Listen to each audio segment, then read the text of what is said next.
Combat Zone Wrestling returns to the Flyers Skate Zone in Voorhees, New Jersey on Saturday, May the 10th at 7:30 p.m. with Proving Grounds live on CZW IPPV.com, featuring the debut of Shelly Martinez and the final death match of Dysfunction when he faces the deathmatch drunkard Danny Havoc. For tickets and complete information, please visit czwrestling.com. Combat Zone Wrestling. It's like nothing else. Hey everybody, it's Nate Steiner here with KJ Hey guys. and the CZW Wire Television Champion, Mr. Shane Strickland. Hello. I don't know what I did, Strickland. Yeah. I'm not south of the Mason-Dixon line here in New Jersey. Some Memphis, Tennessee sounding music over here, like melodies. So I'm gonna really quickly say I'm an idiot. Yes. We yes, actually he is. recorded an interview. An entire interview. And pretty much start to finish. We're close to done. The sound wasn't quite. He forgot to hit record. I hit record. You have to hit record twice. And I'm exhausted already. We're gonna disown him later. I'm so sorry. So I'm pretty much doing a best of the best of the previous interview. Yeah. So now I'm going to I got to do another one? All right. We're going to do the highlight. So you're going to get the best of Shane Strickland at best of the best. See? It's a whole...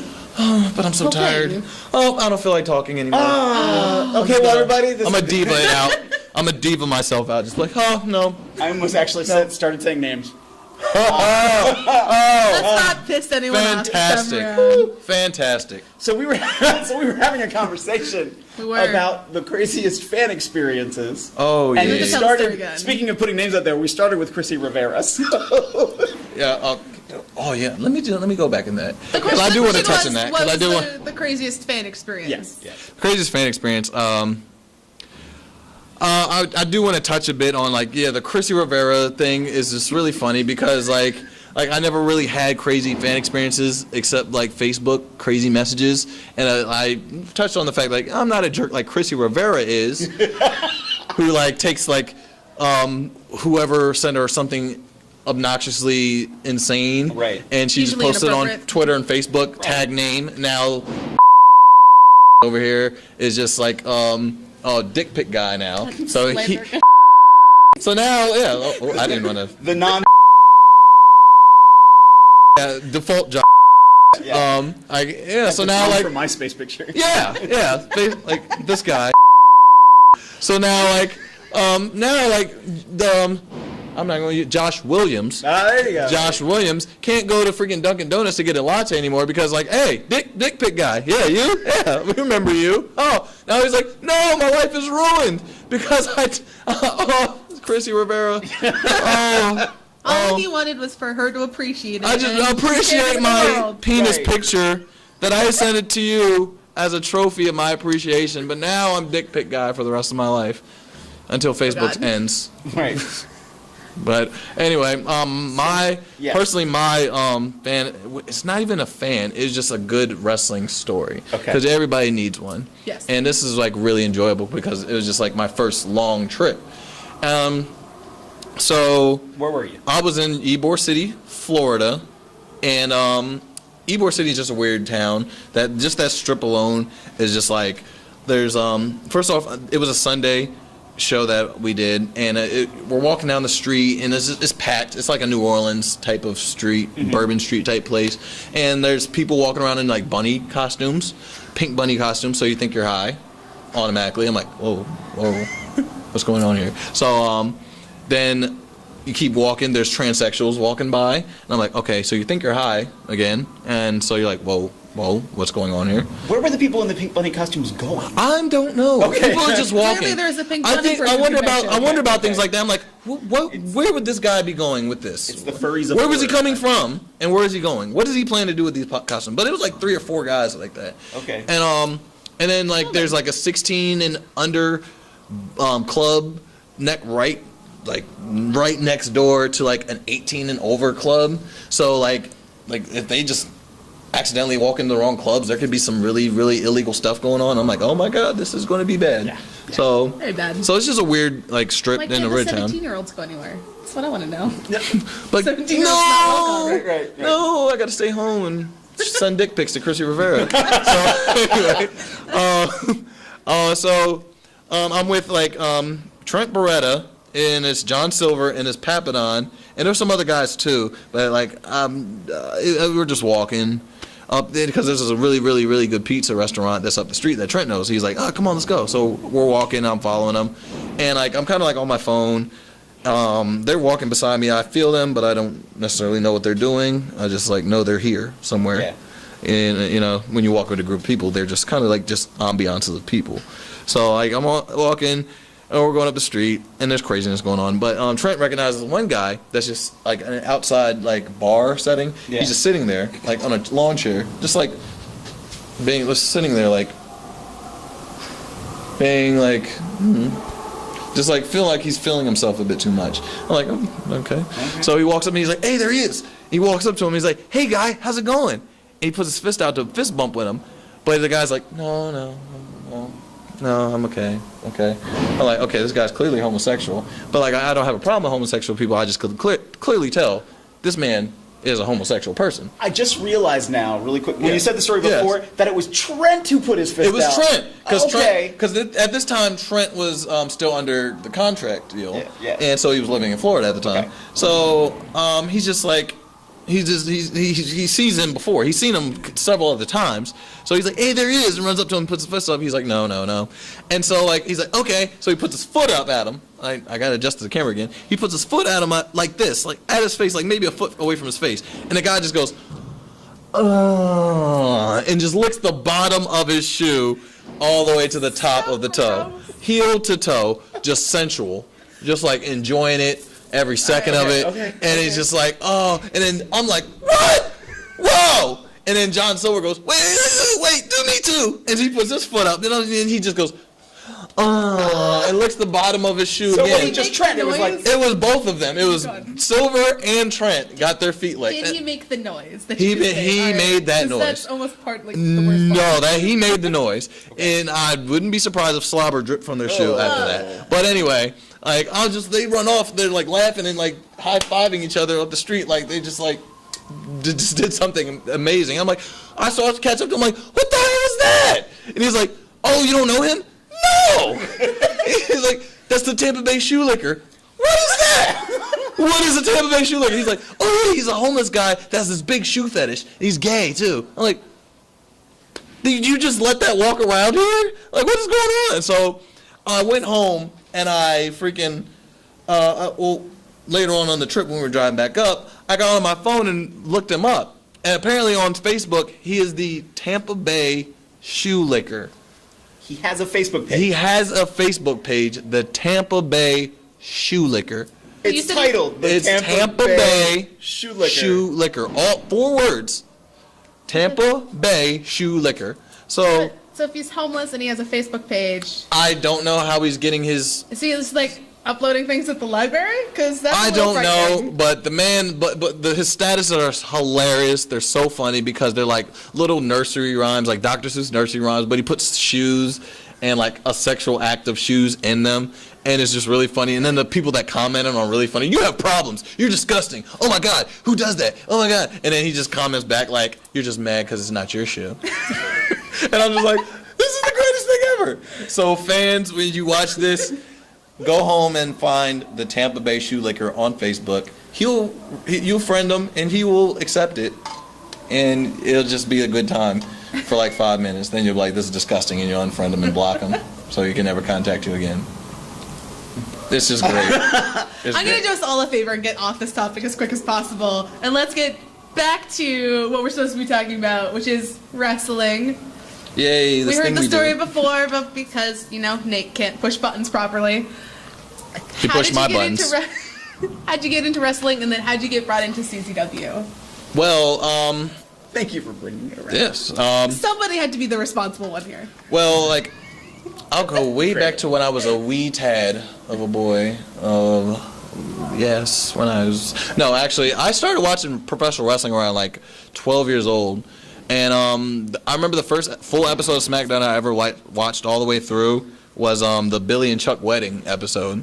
And and that always sticks out to my mind because that's just a significant Right. Like everybody's Yeah. like, oh, I remember that, or like, oh, I remember exactly where I was when I watched that. So it's like, it was just like it was a pretty like memorable point in like wrestling to remember that. But it wasn't that made me fall in love in wrestling. It was like Rey Mysterio in the cruiserweight division, and Rey Mysterio was just like the guy in my like he was like meeting us, like it was just like seeing a superhero live, Right. and seeing what he was doing. That captivated me so much, and it was just something about him that just drew me in, and that made me want to watch more and watch everybody else and watch wrestling all together. So it was Rey Mysterio, his character and everything that he was doing in the ring at the time was just so amazing to me.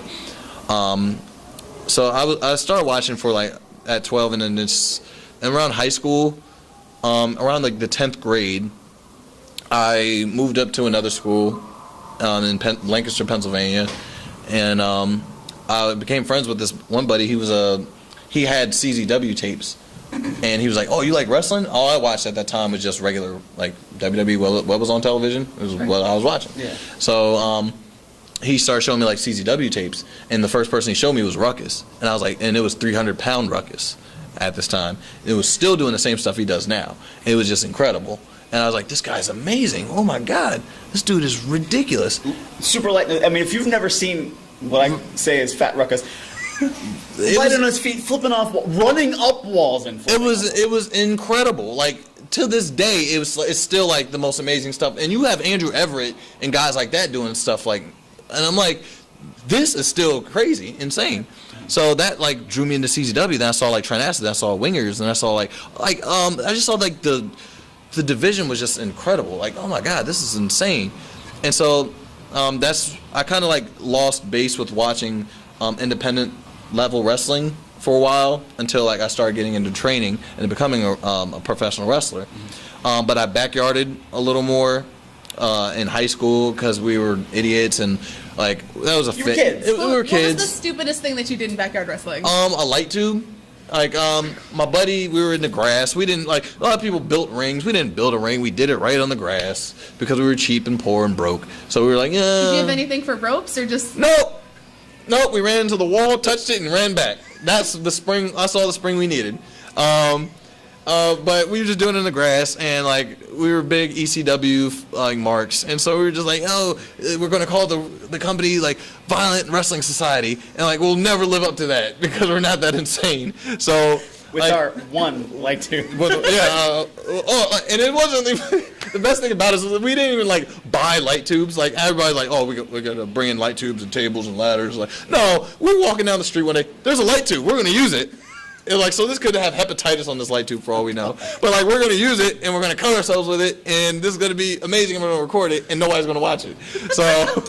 My buddy, like, we found a light tube, like, early in the week, and we're like, all right, this Saturday we're going to freaking have a match. And so he ends up jumping off a ladder and putting the light tube under his leg and doing a leg drop to me and, like, landing on the light, and it crushes, but it, like, his foot slices my arm, like, slices it, and the skin is, like, hanging off, like, that much, like, maybe, like, 3 inches of skin. asking for this story. It's just hanging off my arm. I'm like, oh, this is awesome. Because I'm an idiot at the time.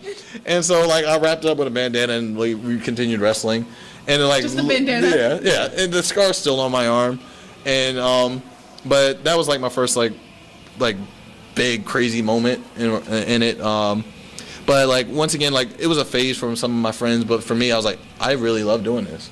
But it wasn't enough for me anymore. I was like, I want to actually do it. And then everybody's like, yeah, man, I'm thinking about doing it too, but I don't think I'm going to do it. But I'm thinking about doing it, but I'm not. But, I want to, but, So I'm like, no, actually. My sock drawer for yeah, I'm just going to take these tapes and throw it in the back of my bed. Like, so I was like, no, I actually want to do this. So, like, my mom was living in Virginia at the time, Richmond, Virginia. And I was going to plan on moving down there again in, like, a week or two. So I researched like wrestling companies and places I can get trained properly to do it, and I ended up finding a place. I called them. They were doing a show at the time. I was talking to the promoter himself and the owner of the company, and he was just like, "Yeah, come on down." And so I moved down there on like a Sunday, I believe, and then that Tuesday I went in and started getting trained. Like my mom drove me in. We signed a contract, and I started training that night. Took my first bumps that night. How long ago was that? That was in August of 2008. See, I keep thinking when you say it, I'm Yeah, like, it's like I thought you've been here longer. like, oh no, it was like 1999. No, it was like August of 2008 when I first started training, and I had my first match in March of 2010. Oh, 2009. So that following year, yeah. So, but getting into CZW was like probably about a year and a half later than that.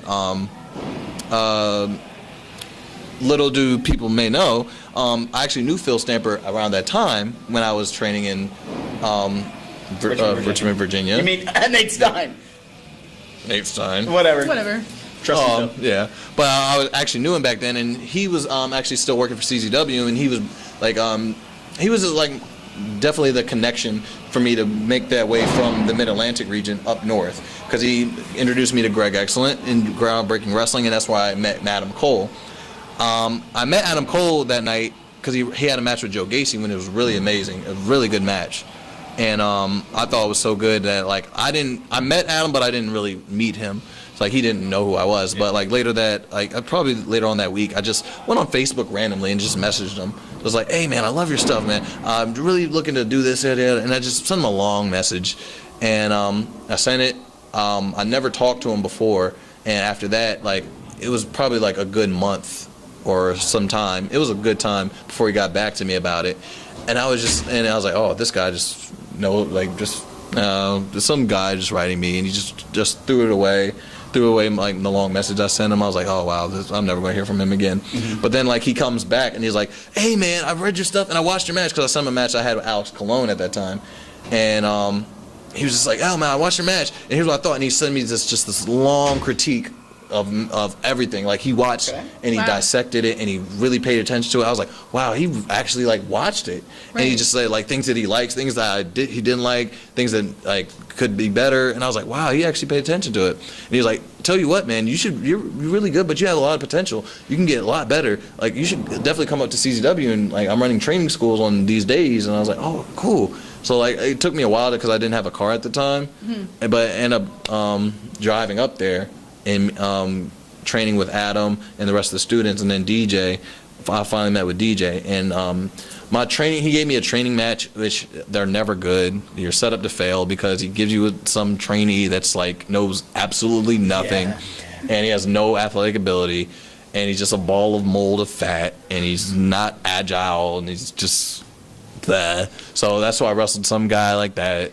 And it wasn't good at all, and he just like, and then DJ brings me up in front of the class like, yeah, see, this is what he did wrong, and then this is why he's doing greatest this. DJ impression ever. He did this bad, and then like, yeah, like, and then like, so he smartens up. The students are already smartened up about DJ's syllabus to the school, and not then you. But not me. This is my first time meeting him. I don't know the CZW way, so like, I'm just like, oh wow, I know nothing. I'm slime. I'm awful. This is never going. So he's just shit crapping on me all in front of his students, like who I'm supposed to be better than, because I've been wrestling for like a year and a half, 2 years now. So now I'm like, oh, I am awful. And then so like an ego boost. I'm like, oh. So I'm down here, and so like, and this is while we're still at the arena at the time, and he pulls me aside. He's like, you know what, Adam's talked up about you. You know, he said some good things about you, and I see a lot of potential in you. And you're really good. I just want you to come to the school, train, and come to the shows on the weekend. You know, I just want you to come by and like just learn, be around the guys. You know, I was like, thank you. So I like, it came back. I was like, I started feeling good after I left, but I still felt bad because I hate having bad matches. Yeah. Regardless if it's in front of a crowd or in front of two people, I hate it. It's the worst feeling in the world to me, especially when it's in front of the owner of CZW. Yeah. And so like, oh, I'm not going to get another chance forever. But then like those chances started coming more and more because I kept coming and I kept like doing more than what I was asked of. And DJ saw that, and so he started like, whenever he needed like a helping hand or like somebody to fill a spot, he's like, it's Shane. I was like, cool, because I was always there. I was always around DJ. I was in his car. Yeah. I was like, oh, I need to run and pick up my laundry. I'll go. And so I was just always there. I was always wanted to be around it because I just always wanted to show that I loved it, and I'm not just a guy passing through. I wanted to be a part of this. Now I know something that you and DJ have in common. Oh. So that's a good lead, right? Oh. Should I be scared? I got to get rid of it now. Dragon Ball. Yes. See, it's a good safe area. Yeah, okay. I was like, oh, we do. I gotta stop. I gotta get rid of whatever it was now. I'm a huge nerd, and this is where I just sit back and let them talk. It's Dragon Ball. Like, what were you watching? Well, obviously, I'm going to date myself here. I was going to Powerpuff Girls. There you go, Powerpuff. Yeah. Thank you for the save because I was Which totally going to sad because I watched Powerpuff Girls. Don't doubt me. Right. The Rowdy Don't Rough judge Boys me. were cool. Why was that only one episode? They had two. Where? There was another one. Oh Lord. Okay, we're gonna get. Forget the interview. I need to find this episode. Like, We're done here. I need to find the Rowdy Rough Boys Part 2 episode. Jesus. Anyway, yeah. So Dragon Ball, favorite Dragon Ball story. My favorite one is the Majin Vegeta episode. Okay. Well, that series, actually, because that was just like, Vegeta was already my favorite character at the time. Even though when he was introduced, he was a bad guy with Goku, and then like he was always like, I'm gonna kill you and I'm gonna destroy the Earth. Then I love how his motives changed after a while. Like I want to kill you, then I'm gonna destroy the Earth. I'm gonna go back to like Planet Vegeta, which is gone now, but he doesn't know that. And like I'm gonna do all this and like. And then, like, later on, he's like, you know what, I'm going to kill you, then I'm going to go kill Frieza, then I'm going to wish the Dragon Balls, I'm going to become immortal, and I'll be the greatest being ever lived. And then it changed to, like, okay, Kakarot, Goku, I just want to beat you. And when he went Majin, he finally beat him. And then, but then he still, like, everybody's like, oh, he beat him, so now he's going to go back to his old methods. But no, he's like, no, I'm going to sacrifice myself to save the greater good. And I always thought that was just really cool, like, see my Vegeta finally move to his next level, because he struggled to get to Super Saiyan, then he struggled to get here, now he's like, okay, he got to another level. And I always loved that series. Okay. Yeah. And we also got into talking, like, why isn't there a black Super Saiyan? And I'm convinced Oob is a black Super Saiyan. It's not Super Saiyan. He is my black Super Saiyan. Okay. He is mine. Before that, it was Piccolo, and he died 7 times. So, like, okay, I can't deal with Piccolo. He does the job every series. Yeah. Can't do it. Oob. Oob is my man. So I started riding for Oob and GT. Oob. He's not even black. He's Indian. And I will say, in the Dragon Ball canon, GT is even a touchy subject. So, like, saying that Oob is, like, your favorite in that universe. Yes. That a universe inside of a Dragon Ball universe. Right. Yeah. But at least we're not even going to stay out of this. We're not even going to touch on the Dragon Ball. You stay out of this. Like, no. That was the only movie I started to stand up and walk out of the theater, and if it wasn't for the live commentary people in the audience were doing, I would have left. I'm mad you paid to see it. I watched it when it came on HBO. I was like, this is happening? Yeah. This guy? I was just like, no. Actually, I rented it. I remember this. I rented this, and I watched it, and I think I threw the disc out. I didn't think I returned it because I didn't want to affect the building that I rented. Right. Society needs to do like, you know, I'm going to do society a favor and kill this right now. Right. Pow. It's laying in the gutter of Richmond, Virginia somewhere now. Have we destroyed your nerd sensibilities? Yeah. I'm just saying. You just spoke gibberish for 5 minutes, so... Yeah. Dragon Ball. Just like a DJ Hyde promo. Oh! You can't get rid of me now. Oh, don't say that. No, sounds like a challenge. Because, like, that son of a... Right. Sitting in his throne somewhere. Remember that one light tube in the backyard? There's going to be something else waiting for you. He's like, oh, yeah, ladder match? Ha! Bring him out. It's just a freaking big pyramid of light tubes. Wrapped in barbed wire. Now look at him like, fire. Bring it on. So, kind of going back to injuries, because you mentioned, you know, Yes. arm open and now light tubes and barbed wire. Yeah. I remember we were in Dayton, Deja Vu. Right. You cut yourself open pretty bad. He cut himself open. Well, I didn't just sit there in the middle of the ring and go like this is Sparta. With the crocodile Dundee knife. Like, This is a knife. No, it was actually this is Sparta. It was actually it was the tag match. It was me and AR Fox against Andrew Everett and Alex Colon. Mm-hmm. And at the end, they got themselves disqualified by hitting me with the ladder.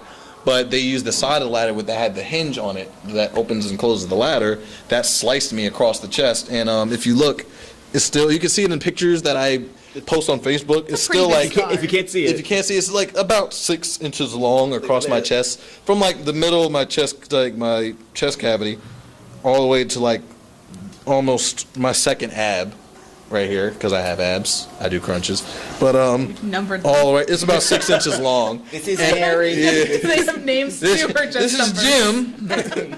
I was gonna say this is Josh Williams, but he does dick pics. Can't have them on my ass. Right. So so it ends up so I end up getting cut pretty bad, and they end up like bringing me. Thank God it was at the end of the match, because like, I don't know, like it was been everywhere if the match would have continued on. But I end up at like just getting some like peroxide and some cleaning stuff on it. They bandaged it, and I had to ride home like this. Like in like 10 hours, like, oh, my chest is bleeding. I can't like bend down to pick up stuff because it's just like, it hurts. Right. But then we get to like, I'd say the following weekend was the Down with the Sickness ladder match, and it was all 4 of us again in a 4-way ladder match. So if you watch the match, like Down with the Sickness 2013, you'll see me like checking on my chest the whole time, like for the first half of it, and I was Making like, sure you're not bleeding yeah, I'm like, out. oh my god, like, and they're being jerks because they're chopping me, and I'm like, It's only a week. It's literally 7 days after it happened. The same guys that did it to me, like they're chopping me in the chest and like making sure I'm not all over the place. Right. So I'm like, just keep checking on it. You'll see that in the first half of the match, and then like later on, I'm like, oh, I have other injuries I got to worry about. So. That's a little story, but that's like the only serious injury I've ever had. Other than that, like I, back when like my first year of wrestling, I was in Virginia. I was in a tag match, and my partner, we did this maneuver where I charged him, and he tosses me over the top rope to the outside. I land on whoever the two. He tosses me over, and like I just like kind of like overshot, and I just smacked the floor, and it's a gym hardwood floor, and I'm sweaty. And like my flesh hits like the hardwood, and it's just the loudest ever, like in the whole gymnasium. And it's like the crowd is like just goes, oh, and it's silence for like Taker Brock Lesnar silence for like 45 seconds. It's just like, oh, and then it's like the worst type of reaction in wrestling is no reaction. So when like fans are like, oh, they're like, oh, it just gets awkward. And so, like, we feel obligated to do the no, I'm still alive. I wanted to pop up and go, like, nip up and be like, yes, I'm okay. But I wasn't. I was actually, like, pretty, like, I ended up bruising, like, my lower back, and, like, it went in, like, my ass, the top of my right ass cheek, and then, like, my hip. It was just, all that was just, like, really badly bruised. And it was so, I ended up continuing the match and finishing it. And, like, and I got pinned. Of course, I'm the hurt guy. I got pinned, and we had to walk to the back. And like they arrested me, they gave me like half of a Percocet. So I'm like, oh man, I don't even take pills. By a designated medical professional. Sure. Yeah, let's go with that. So like I ended up like taking a Percocet, and like they iced me, ice bag, like and a heating pad on me, and I was just like, oh, it started feeling better, but then the next morning was the worst ever, and it was just so bad. And like. I remember Xavier Woods, it was on the show with us, and he's just looking at me like, yeah, that looks like it hurts, man. I'm like, yeah, I'm in pain. Thank you, Creed. Anyway, moving on. It was just like, I remember I was like, at that time I wasn't wrestling every weekend. I didn't have this crazy schedule like I do now. So like my next show wasn't for like another month. Yeah. And so I just missed training for like 2 weeks. I still went, but I didn't train. I just sat there and watched and gave advice and got advice and stuff. And then like 2 weeks later, I ended up feeling better, and I started training and I wrestled again. But that was like the only time I was like, I sustained an injury per se. Yeah. Sure. But I get hurt, but I don't get injured. What's worse, the impact or the next morning? The next morning, like, because an impact just feels kind of numb. Like the struggle of getting up is just like a long, agonizing grind and whatever muscle or bone or everything that's now been relaxed for 9 hours. Everything that you like, everything that was easy before is just like the hardest thing ever. Like, oh man, stairs. Like, the refrigerator. I'm so hungry. I can't open it. Just like everything that was easy and you take for granted all the time is just like 10 times harder. I'm really trying not to make fun of you right now. What? Because of this. Sorry. So refrigerator. and And every time today, as you go to reach for something, with that hand, what are you doing? Sorry. I've had times like that. I'm like, oh, like, It's all right. like I'm walking in the backyard, you see a ball, you want to kick it, like, yeah, oh my God, you're laying down, like, no, I forgot. You just don't think about it. And you're like, oh, well, I have to open a door. Let me open the door. Why am I doing it with my sprayed crest? Yeah, like things that you don't, Yeah. things you don't think of. You're just like, oh yeah, I can't do that because Suddenly of you have 1 hand injuries. instead of 2. My and you body forget won't to allow function. this kind of thing. Right. You know. Stupid body. But yeah, thank God I didn't. It didn't hurt me long term. Yeah. Right. Where like I would have got spinal like damage or a nerve that would like eventually like cause me paralyzation later on. So I'm just thank God for that stuff like that. So, as you were watching wrestling growing up, who were some of the people that stood out for you? Rey Mysterio was the first one, automatically. I was also a big Edge fan. Okay. Like around like the 2007, 8 era, like 2007, 2009 was probably like one of my favorite times in that product. Because like there was so many different top guys to pick from. You had like Batista finally came up, Orton became the man, Edge, Cena became the man, JBL, Eddie Guerrero, no, but you still had like so many guys to choose from. Like anybody could be like a main event. Yeah. Like you could choose from like a handful of guys literally to be like we can put them in the main event and they can like carry the ball. Mm-hmm. You know, like Mysterio finally became champion around that time, and like but the two people where I still try to like groom myself off of are like the Mysterios and the Edges. You know, like those are the two. Like I tried to be like those.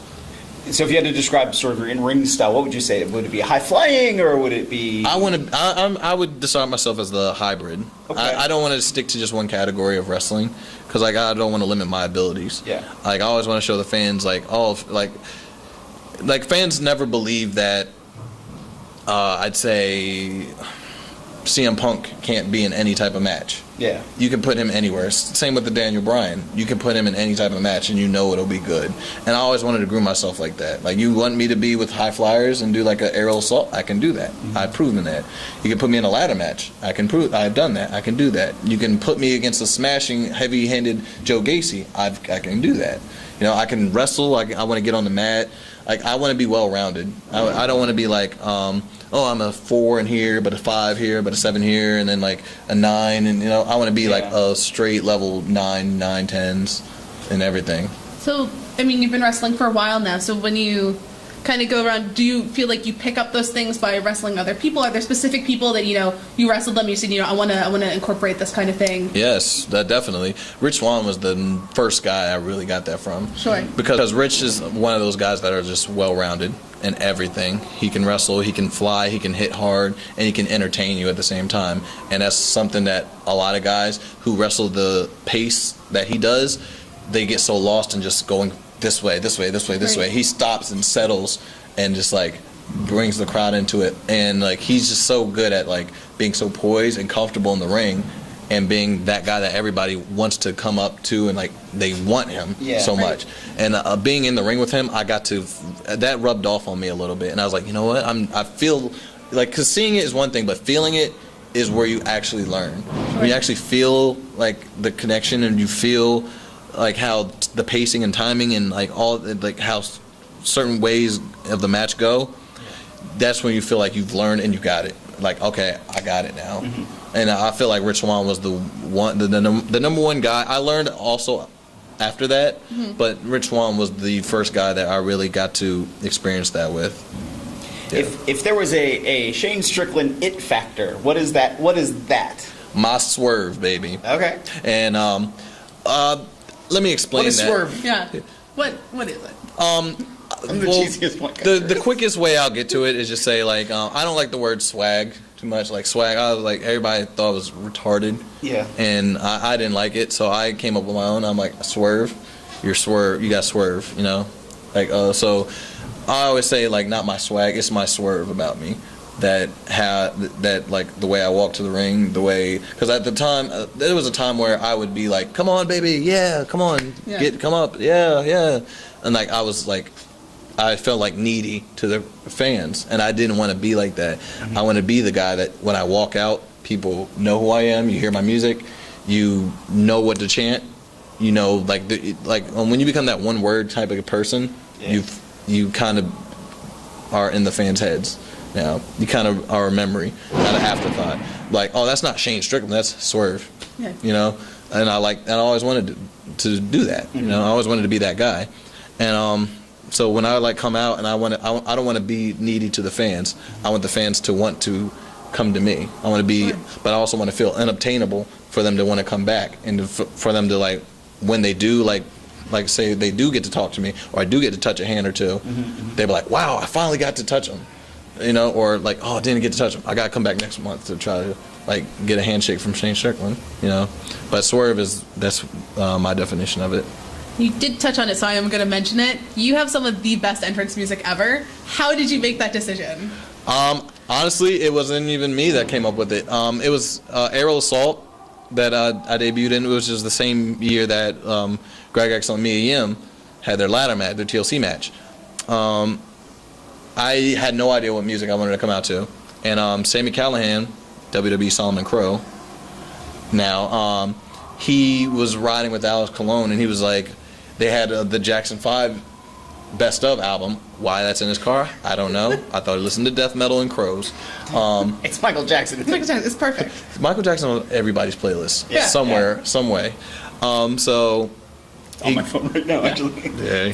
I have plenty of it on my iPod in my There car. we go, So see? everybody has it. It's American music, best American music ever.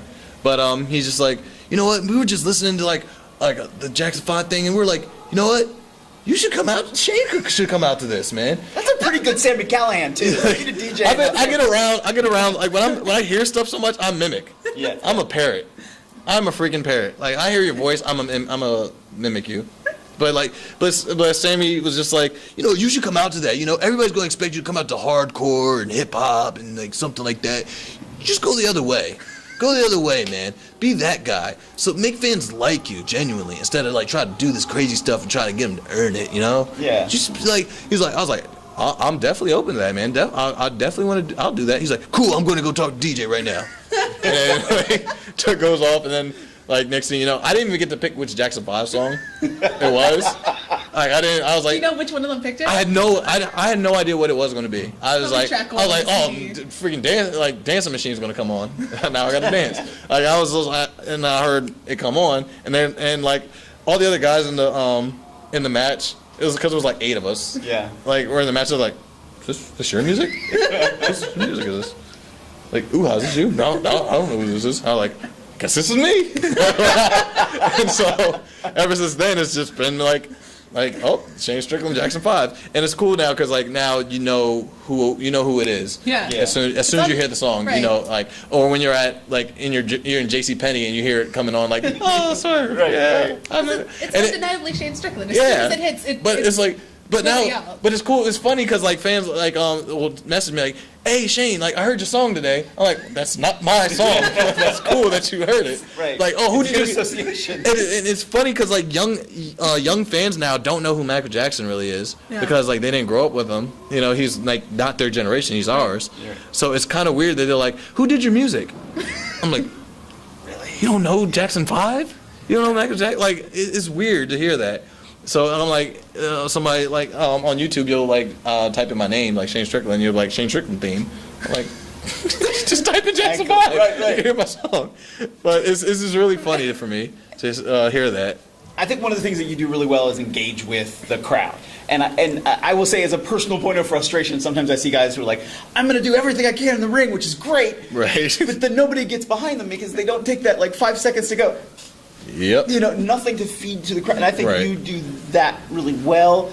Do you Thank think you. that's just something you've picked up? Do you think that, and because I know your background and you said a little bit, you came from Virginia, that there's sometimes more of a crowd that likes a story. Do you think it's that? Like, where do you think that comes from? I feel like Virginia was like that because they harped on like entertainment and crowd interaction so much, and that's how the South is when it comes to professional wrestling. They're like, they don't do as much in the ring because the fans just want to like know, good guy, bad guy, like we want to see the good guy win. It's very like sitting on the porch beer can type of fans, and like sometimes sometimes if you go down there and you'll see like a match and it's like really complex, it's like a Dean Malenko, Eddie Guerrero-esque like technical masterpiece, and they'll put them in like a three-handed credenzel like arm wrapped, and then like the fans will be like, "Woo, America!" That's the reaction you get. You're like, I don't understand, but like that's why I feel like I was really grateful about being brought up down there and then being able to learn and grasp the new style up north, because I was able to take that with me and like wrestle with like Rich Swann and add those type of characteristics, and like wrestle with AR Fox, who has those characteristics, and then wrestle like a Joe Gacy who's hard hitting, and then wrestle like Andrew Everett who can high fly. So I got to take all these aspects of things and put it into something, and then make it my own, but find my own little niche about it. So if that made me special, I'm so grateful that you people appreciate it. Thank you. I was just doing something that something I'm comfortable with and that I know, because there's been times where I try to venture and try to do things that I wasn't comfortable with. Like, oh, let's see how this is. I didn't like that. Didn't work out very well. And then but I come back to what's like naturally myself, but it comes from a grasp of all these places, people I worked with, things I've watched, things I've seen work, things that didn't work, and that's what it comes to watching wrestling. You watch wrestling, and that goes to students, like anybody who's trying to train and learn. You need to watch wrestling as much as you can, all types, like WWE. You need to watch Down South. You need to watch Territorial. You need to watch 80s, 70s, 50s, 60s. See how wrestling has improved. See what they're still using then that we still use now. See what we have evolved from. See fans, how they react this area, how they react this area, how they react to this. All these things come into play, and it's all part of learning. And like I've sat down and watched entire 3-disc DVDs, 5-disc DVDs, and matches I didn't like, I sat through them. I'm like, oh, this is really, really hurting. But you know why it's not good now. Right. And so you don't make those same mistakes, What's the biggest mistake when you're watching back your own matches, or when you're watching something, it's a bad match? What's the biggest thing that you really kind of pick out every time that you see everybody doing that you think is a mistake? Crowd interaction, what it comes down to, or compensating, doing too much, to like, oh, I don't think the last match was insane, so we got to do more. Right. No, you don't. Not necessarily. It's like not in that way, because but like at the same time at WrestleMania 17, the TLC match was insane. Right. It was insane. Nobody's seen anything like that with six people, 3 teams. It was insane. But the crowd still came unglued when Rock and Austin walked out. Yeah. So, and that's before they even started wrestling. So what's more important, the insanity or the connection? And that's what the people got to start putting, like, not first, but necessarily keep being aware of. I have to connect first in order to gain the respect of it, for my 5-star matches to be 5 stars. Not necessarily like head drop, head drop, head drop, head drop, head drop, head drop, flip, flip, flip, head drop, Yeah. Like, it's all about like knowing those things, like knowing history, like being able to be like, oh, I can go back to WrestleMania this and watch this match because this is the same situation I'm in now. Like you can pull from those ideas and put them on. But like I say, like the mistake, I made that mistake too, several times. Because I get caught up with wanting to do that, but I'm like, you know what? Nope. I need to stop, relax, come back, and find like who I am, why I got here, what brought me here, being myself. And I was really impressed earlier when we were talking about Best of the Best in the interview you didn't see. The last interview. Where you knew, like, well, Tret won and Winger won, and you were, like, pulling out things from CZW's past, and I think a lot of people who come into CZW don't know that knowledge. They don't have that sort of base. It's very true. Do you think that gives you an advantage? It does. Knowledge is the best advantage you can ever have. Knowing why a company is here, who built it, who are the staples, why these people were the legends of CZW, why these guys. If you learn from them and watch them, you'll understand why they are those. That's why those guys are either like in bigger places now, or they'll be remembered forever. Yeah. Because like you get to, it's a library you get to go back on, and you get to study. before I even had my first match at CZW, I was like going to the website, looking up the history. DJ had the library, and I was like, well, I always wanted to see these guys, because I heard so much about them. I want to know who they were. I want to know what they did, why they are who they are. Maybe like I can find something and I can use that and I can get to where they were, you know? And I feel like that some of that's missing. Like there's not enough history lessons being taught, you know? Like you gotta know your history of like the guys that came before and built it to where it's at. So maybe you can rebuild it to go to another level that has never been before, you know? So if someone new were to come in, you know, this year or in 5 years, and they wanted to learn the history of Shane Strickland, what's the match that they should go to start? Where should they start with your history? Me and Rich Swann, definitely. Is there a specific one that stands out in your mind as like that was your moment? The Cage of Death 14. That was definitely a moment. It was definitely because Swann was that guy. Swann was where I was at that time.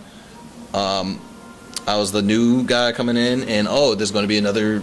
At that time, he was like, there's another Sabian, you know. And at this time, when I came in, I'm another Rich Swann. Yeah. You know, yeah. And so but Rich Swann got his own identity, and he became Rich Swann, and he wasn't compared to anybody else anymore. Yeah. At that time, I was getting my own identity. So now I'm not compared to Rich Swann anymore. You'll never hear that in CZW again because I made my own identity, and Swann helped me with that. Same way Sabian did that with Swann, you know. And I feel like that was the coming of age deal. Also, like I feel like the Down with the Sickness ladder match was another coming of age thing for me, you know. Even though I lost both of them, I suck, you know. But you gotta be brought down to build yourself back up. So as we get ready to depart, any last words that you'd like to say? I'm gonna plug away. I was gonna make sure you did it if you didn't say it. I'm gonna plug away because I got kids to feed, man.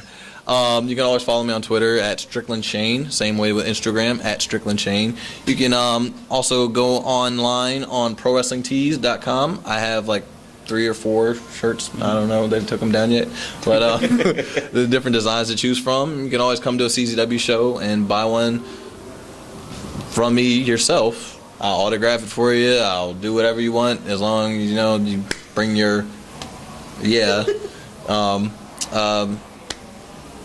I get to go to Mexico in May. Very cool. So that's amazing. Like my first I wrestled in Canada before. But I don't really, it was a good experience too, so I don't want to downplay that at all. But I feel like Mexico was where once again where my favorite wrestler of all time started, Rey Mysterio. So I'm wow, I get to go to where he got his big break, you know. So that's amazing. It's just there's so much more things in the making that I can't really touch on yet until it's it happened. But if they follow you on Twitter, then they'll get up to date. If you follow me on Twitter, you'll definitely know, and on Facebook because I'm always on both. I check them more than I check my freaking heart pulse. You know, am I breathing? No.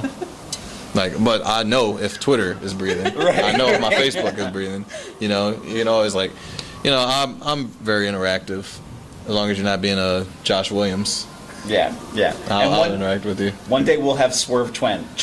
Swerve Twend? Swerve Twend. Yes, a Swerve Twend. What? Hopefully. Let's do that. Let's do that. Trying to think if there's anything else that we can touch on. Best of luck to everybody, and best of the best. You know, it's unfortunate I wasn't able to compete in it this year. But you got this. But I got this. You have a shiny belt. I think stands which I will be remembered forever. Hopefully, I'm probably I believe I'm the 8th or 9th person to ever hold this championship. Wow.